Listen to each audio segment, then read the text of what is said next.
ജീവിതത്തിൽ എന്തെങ്കിലുമൊക്കെ അച്ചീവ് ചെയ്തിട്ടുള്ള ലേഡീസിനെ പരിചയപ്പെടുത്തും അല്ലേ? ഷീ മാറ്റേഴ്സ് എന്ന് പറയുമ്പോൾ അവളുടെ കാര്യങ്ങൾ തന്നെയാണ്. പക്ഷേ ഇന്നത്തെ ഷീ മാറ്റേഴ്സിൻ്റെ എപ്പിസോഡിൽ ആദ്യമായിട്ട് നമ്മൾ പരിചയപ്പെടുന്നത് ഒരു ഹീയെ കുറിച്ചാണ്. ഷീ മാറ്റേഴ്സിൽ ഹീ മാറ്റേഴ്സിന് എന്താ കാര്യം എന്നായിരിക്കും അല്ലേ? തെരുവിൽ നിന്ന് ഒരു കുട്ടിയെ സ്റ്റുഡിയോയിലേക്ക് കൊണ്ടുവരികയും ഫോട്ടോഗ്രാഫി ചെയ്യുകയും ആ സ്റ്റുഡിയോയിൽ നിന്ന് നമ്മുടെയൊക്കെ ഹൃദയത്തിലേക്ക് ആ തെരുവിൽ നിൽക്കുന്ന പെൺകുട്ടിയുടെ മുഖം പറിച്ചു നടുകയും ചെയ്തിട്ടുള്ള ഒരു ഫോട്ടോഗ്രാഫർ, സിനിമാറ്റോഗ്രാഫർ, ഫിലിം ഫീൽഡിൽ വർക്ക് ചെയ്യണ ക്യാമറാമാൻ മഹാദേവൻ തമ്പിനെ അറിയാത്ത ആളുകൾ ചുരുക്കമായിരിക്കും, പ്രത്യേകിച്ചും ഈ ഒരു സ്ട്രീറ്റ് ടു സ്റ്റുഡിയോ എന്നുള്ളൊരു ഫോട്ടോഗ്രാഫിക്ക് ശേഷം. മഹാദേവൻ തമ്പിനെ നേരിട്ട് കണ്ടാൽ ചോദിക്കാൻ എൻ്റെ കയ്യിൽ കുറച്ച് ചോദ്യങ്ങളുണ്ട്. ഒരു ഇൻ്റർവ്യൂ ലെവൽ ചോദ്യങ്ങളൊന്നുമല്ല. ഈ ഒരു ഫോട്ടോഷൂട്ട് കണ്ടിട്ടുള്ള ഓരോരുത്തർക്കും ഉള്ളിൽ ഉണ്ടാകുന്ന ഒന്നിനൊരു സംശയങ്ങളുണ്ട്. അതായത് എന്താണ് ആസ്മാൻ്റെ എക്സ്പീരിയൻസ്, ആസ്മാനെ കണ്ടത് എങ്ങനെയാണ്, ഈ ഒരു ഷൂട്ടിൻ്റെ പിന്നിലെ ബ്രെയിൻ വർക്ക് എന്താണ്, അങ്ങനെയുള്ള കുറച്ച് ചോദ്യങ്ങൾ.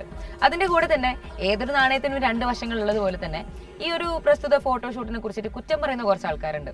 അതായത് സൗന്ദര്യം എന്ന് പറഞ്ഞാൽ മേക്കപ്പ് അല്ല, മേക്കപ്പ് ഇട്ടുകൊണ്ട് അവളുടെ കളർ ടോൺ മാറ്റി എന്നൊക്കെ പറഞ്ഞുകൊണ്ട് പല പ്രതികരണത്തിലുള്ള ആളുകളും ഉണ്ട്. അപ്പോൾ ഇത്തരം പ്രതികരണങ്ങളോട് ആ ഫോട്ടോഗ്രാഫർ എന്നുള്ള രീതിയിൽ മഹാദേവൻ തമ്പി സാറിന് എന്താ പറയാനുള്ളതെന്നും കൂടെ ചോദിക്കാനുണ്ട്. അതിൻ്റെ കൂട്ടത്തിൽ ഒരു ഫോട്ടോഗ്രാഫർക്ക് എത്രമാത്രം സൊസൈറ്റിയിൽ ഇൻഫ്ലുവൻസ് ചെയ്യാൻ പറ്റും എന്നുള്ളതും കൂടെ ചോദിക്കാനുണ്ട്. ഇത്തരം ചോദ്യങ്ങൾക്കൊക്കെയുള്ള ഉത്തരങ്ങളുമായിട്ട് മഹാദേവൻ തമ്പി നമ്മളോട് ജോയിൻ ചെയ്തു. राजस्थान से।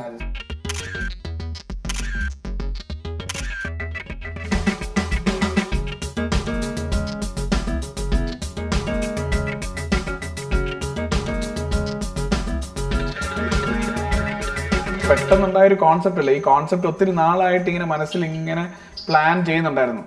അപ്പം പിന്നെ എന്തുകൊണ്ട് ആസ്മാൻ എന്ന് വെച്ച് കഴിഞ്ഞാൽ ആസ്മാൻ ആക്ച്വലി ഭയങ്കര ഗ്രേസ് ഉള്ള ഒരു കുട്ടിയാണ്. അവളുടെ ഈ സെല്ല് ചെയ്യുന്ന ആ ഒരു മൊമെന്റ് വിട്ടിട്ട് അവർ ഫാമിലി ആയിട്ട് സ്പെൻഡ് ചെയ്യുന്ന അല്ലെങ്കിൽ ആ അവരുടെ ഫ്രണ്ട് സർക്കിളിൽ സ്പെൻഡ് ചെയ്യുന്ന ആ ഒരു മൊമെന്റിൽ ആക്ച്വലി ആസ്മാൻ ചിരിക്കുന്നതും ആസ്മാന്റെ പല ലൈക്ക് കാൻഡിഡായിട്ട് നമ്മൾ നോക്കുമ്പോഴത്തേക്കിന് നടക്കുന്നതും ഒക്കെ ഭയങ്കര രസമാണ്. അത് ഞാൻ ഒത്തിരി നാളായിട്ട് ഒബ്സർവ് ചെയ്യുന്നുണ്ടായിരുന്നു. അവർക്ക് ഈ ഫോട്ടോഷൂട്ട് എന്ന് പറഞ്ഞ ഫാസിനേഷനോ കാര്യങ്ങളൊന്നുമില്ല. പക്ഷേ ഏകദേശം ഒരാഴ്ച അവരുടെ ഫാമിലിനെ പറഞ്ഞും ഈ പുള്ളിക്കാരിനെ പറഞ്ഞും ഒക്കെ കൺവിൻസ് ചെയ്യാൻ വേണ്ടിയിട്ട് ഉള്ളൊരു ടൈം എടുത്തു. പക്ഷേ വോട്ടെവർ ഒടുവിൽ റിസൾട്ട് ഭയങ്കരമായിട്ട് നമ്മൾക്ക് എന്താ, ഞാൻ ഒരിക്കലും ഇത്രയും അധികം റീച്ച് ഉണ്ടാവുമെന്ന് പ്രതീക്ഷിച്ചില്ല. ഭയങ്കര റീച്ചിലോട്ട് എത്തി.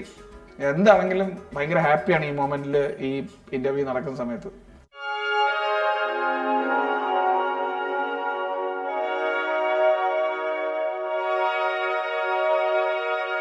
ये सब लाइट्स है, ये लाइट्स है आपको खूबसूरत खूबसूरत बनाएगा.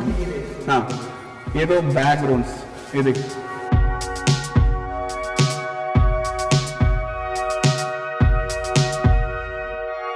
എല്ലാം ഷൂട്ട് ചെയ്യുമ്പോഴും എന്തെങ്കിലും ഒരു കോൺസെപ്റ്റ് തന്നെ ചെയ്താൽ കൊള്ളാമെന്ന് എപ്പോഴും ഒരാഗ്രഹം ഉണ്ടായിരുന്നു. അപ്പം റീസെന്റ് ആയിട്ടുള്ള എൻ്റെ ഇൻസ്റ്റ ഫോളോ ചെയ്യുന്ന ആൾക്കാർക്കും ഫേസ്ബുക്ക് പേജ് ഫോളോ ചെയ്യുന്ന ആൾക്കാർക്കും അറിയാം, ഞാൻ ഓരോ ഷൂട്ട് ചെയ്യുമ്പോഴും എന്തെങ്കിലും അതിനകത്തൊരു കോൺസെപ്റ്റ് കൊണ്ടുവരാൻ വേണ്ടിയിട്ട് ശ്രമിക്കാറുണ്ട്.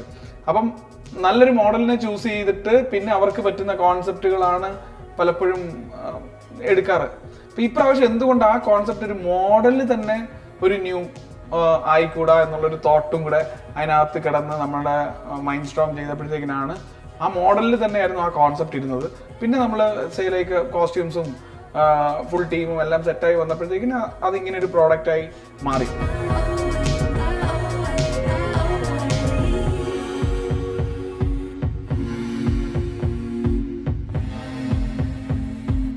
ഷൂട്ട് കഴിഞ്ഞിട്ട് ഞാൻ ഒരു ദിവസം കഴിഞ്ഞപ്പോഴത്തേക്കിന് എനിക്ക് മനസ്സിലായി നന്നായിട്ട് ഓഡിയൻസ് ഇത് ഏറ്റെടുത്തു.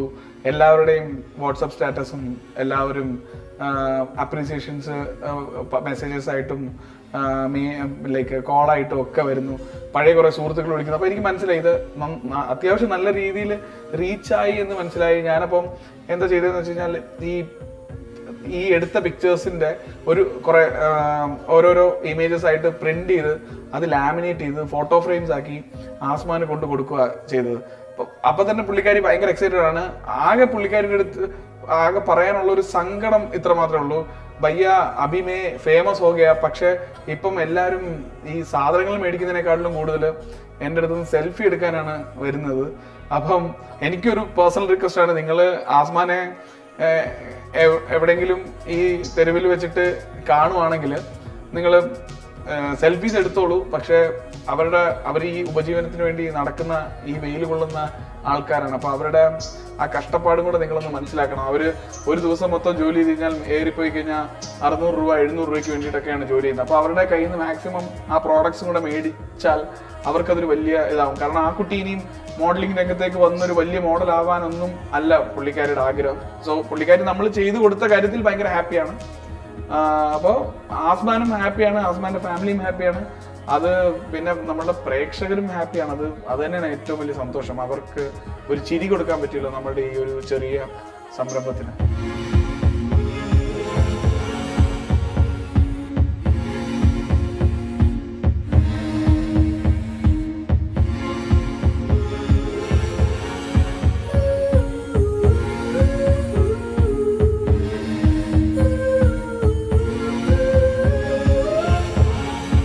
ഞാൻ ഒരിക്കലും ആ കുട്ടിയുടെ കളർ എൻഹാൻസ് ചെയ്തിട്ടേ ഇല്ല. ആ കുട്ടിയുടെ റിയൽ കളർ തന്നെയാണ് നമ്മൾ. അതെനിക്ക് ഭയങ്കര നിർബന്ധമുള്ള കാര്യമായിരുന്നു. അപ്പോൾ നമ്മുടെ മേക്കപ്പ് ആർട്ടിസ്റ്റിൻ്റെ അടുത്ത് പിന്നെ അത് ഞാൻ കൺവേ ചെയ്തിരുന്നു, പ്രഭിനെ നമുക്ക് ഒരു ബേസ് ഇട്ട് നമുക്ക് ആ ടോൺ ഒന്ന് എൻഹാൻസ് ചെയ്യുക എന്നുള്ളതല്ലാണ്ട് നമ്മൾ ഒരിക്കലും ബ്രൈറ്റർ ആക്കല്ല ആ കുട്ടീനെ, അതായത് വെളുപ്പിക്കരുത്.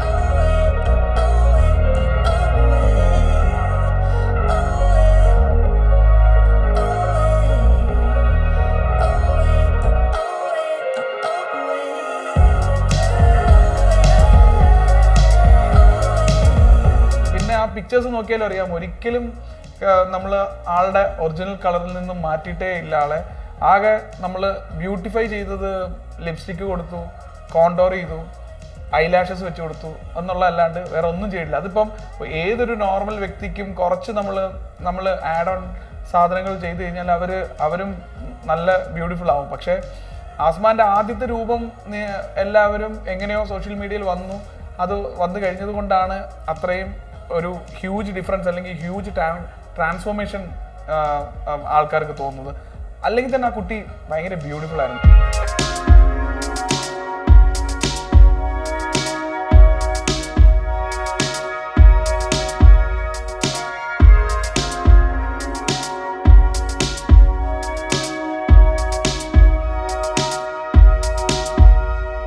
നമ്മുടെ തൊട്ട് കണ്ണിന്റെ ഫ്രണ്ടിൽ കിടക്കുന്ന പല മാണിക്യങ്ങളും നമ്മൾ കണ്ടില്ല എന്ന് വെക്കുന്നുണ്ട്. അപ്പം അവരതേപോലെ ഓരോരുത്തരെ കണ്ടെത്തി ഫൈൻഡ് ചെയ്ത് അവരുടെ ബ്യൂട്ടീനെ ഫൈൻഡ് ചെയ്ത് കൊണ്ടുവരട്ടെ. അപ്പം ഇതിനെല്ലാം നമ്മളൊരു കാരണക്കാരനാകുകയാണെങ്കിൽ അതൊരു വലിയ കാര്യമാണ്. അപ്പം ഞാൻ ഈ ഒരു സ്ഥിരം കൺവെൻഷണൽ വേ ഒന്ന് ബ്രേക്ക് ചെയ്തിട്ട് ഒരു pattern as A still photographer അല്ലെങ്കിൽ ആസ് എ ഫോട്ടോഗ്രാഫർ പിന്നെ കുറച്ച് പുതിയ കാര്യങ്ങൾ ചെയ്യാൻ വേണ്ടിയിട്ടുള്ള ശ്രമം നടത്തുന്നുണ്ട്. ഇതേപോലുള്ള സപ്പോർട്ട് ഇപ്പം തന്ന പോലുള്ള സപ്പോർട്ട് തരുവാണെങ്കിൽ ഒബ്വിയസ്ലി ഒത്തിരി തോട്ടുകൾ മൈൻഡിലുണ്ട്, അതെല്ലാം എനിക്ക് എക്സിക്യൂട്ട് ചെയ്യണം.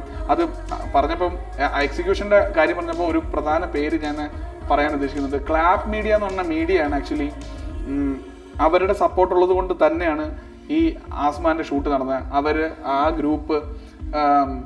ഗ്രൂപ്പാണ് എനിക്ക് ഇതിൻ്റെ ബാക്കി എക്സിക്യൂഷണൽ കാര്യങ്ങളെല്ലാം ചെയ്തു തന്നത്. സോ അപ്പം അവരോട് എനിക്ക് ഈ സന്ദർഭത്തിൽ ഭയങ്കരമായിട്ട് നന്ദി പറയാനുണ്ട്.